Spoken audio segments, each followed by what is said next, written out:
So I was dropping my wife off this morning at the train station. She is, for anybody who's local, she goes to work on the Orange Line, Oak Grove. We live in Medford, really up close to there. So I was driving her over. I dropped her off, and I'm driving back, and I'm kind of taking the shortcut through the neighborhoods, a lot of intersections. And as I stopped at one of the intersections, I just noticed walking down the street towards me is a woman holding a basketball.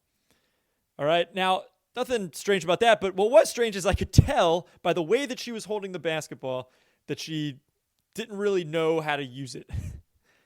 Now, nothing against this woman. Maybe she picked it up. She's cleaning up the yard. Maybe it was one of her kids, something like that. But you can just tell when somebody is holding something, whether or not they know what to do. The way she was holding it, she was like holding it from the bottom, and it had it out a little bit away from her, like it was some sort of orb that needed to be taken care of. Versus, for the most part, when I see people carry on basketball, number one, they'll probably be dribbling it. Or if you're not going to dribble it, you sort of put it under your arm, or you sort of like go even just like the crossover, something like that. Now, I say this as somebody who does not know what to do with a basketball. You can pass me a basketball, I can take a shot and just hope for the best. The thing that I was thinking of is like if you pass me a soccer ball, it doesn't matter how much time has passed.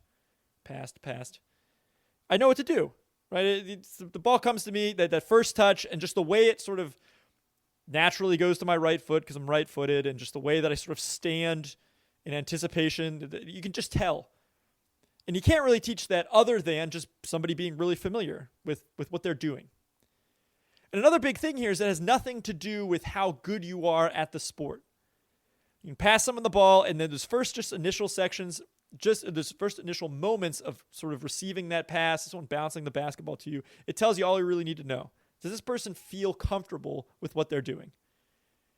Now, obviously, especially with participation in sports, there's massive degree of difference in people's talent and all that kind of stuff. But you can always tell when someone is just like, yeah, grew up playing, so I know what to do here.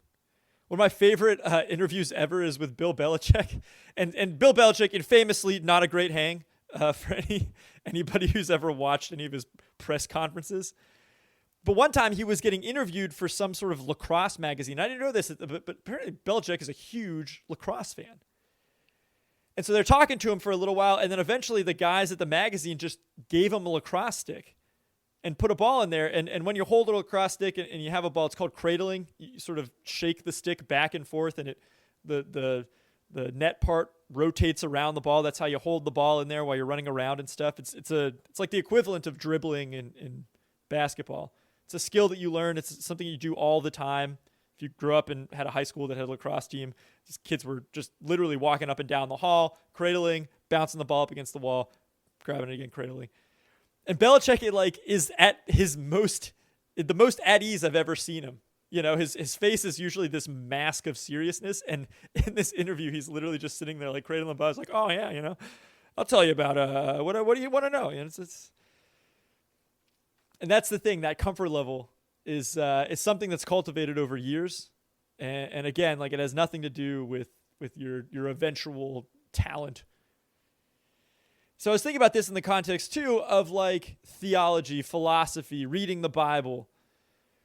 I think the entire process has been sort of put through the field of education, so much so that we believe that any kind of serious theological undertaking or any kind of serious theological thought, anything that you're doing with the Bible requires an extreme amount of exegesis, an extreme amount of learning. You got to know the canon. You got to know the people who talk about the canon, the great thinkers, all that kind of stuff. So much so that really to approach the Bible in any kind of way, or even to approach theology or philosophy in any kind of way, feels really daunting.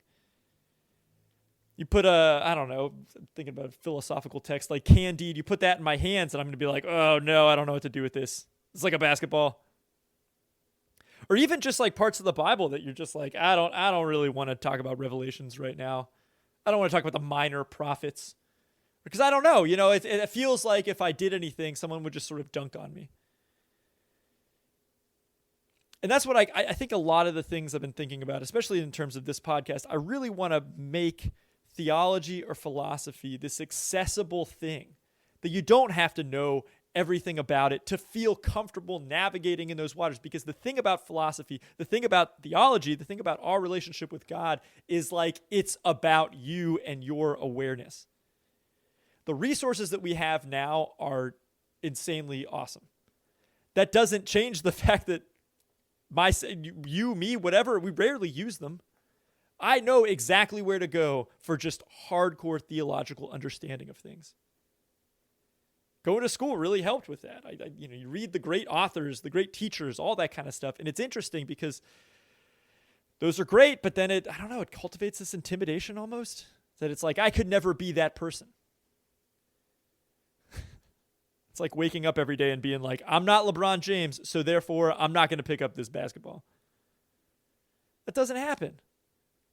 Constantly thinking about my life, constantly thinking about what I believe, what I want my kids to believe, what I think is right in the world, navigating that whole situation. And yet when it comes to philosophy, oh no, it's only for the big dogs. I want to be able to navigate the Bible not as like, I don't know, somebody who knows every single term and every single pericope. And go ahead and look that up. I want to navigate it as someone who's like, I don't know, a fan of understanding things. I told this story recently. I rarely reread books, not because of any reason, but I just rarely reread books. Unless it's poetry, I'll reread poetry.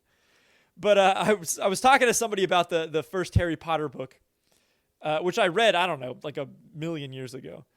And actually, I think it's so old that it was probably read to me. Shout out to my first grade teacher, perhaps, Mrs. Trucks, I think her name was. Anyway, reading that first Harry Potter book, I noticed there's a huge plot point that I think is missed. And it's that when Harry is going into Hogwarts for the first time, he's enrolling. He's kind of like, I didn't really know he was a wizard like a few weeks ago, and now he's got to get all this equipment. He's back to school shopping down at Diagon Alley, and he's got to get a wand. Okay, now every single wizard and witch and whoever needs a wand before they go to Hogwarts.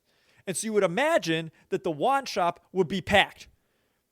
Now imagine that wand shop, not only is it the only wand shop in Diagon Alley, which is kind of established as there's not that many places to just buy wizarding stuff. It's the only wand shop, like Ollivander, who runs the wand shop in Diagon Alley. It's like pretty clear that he's the only person making wands out there.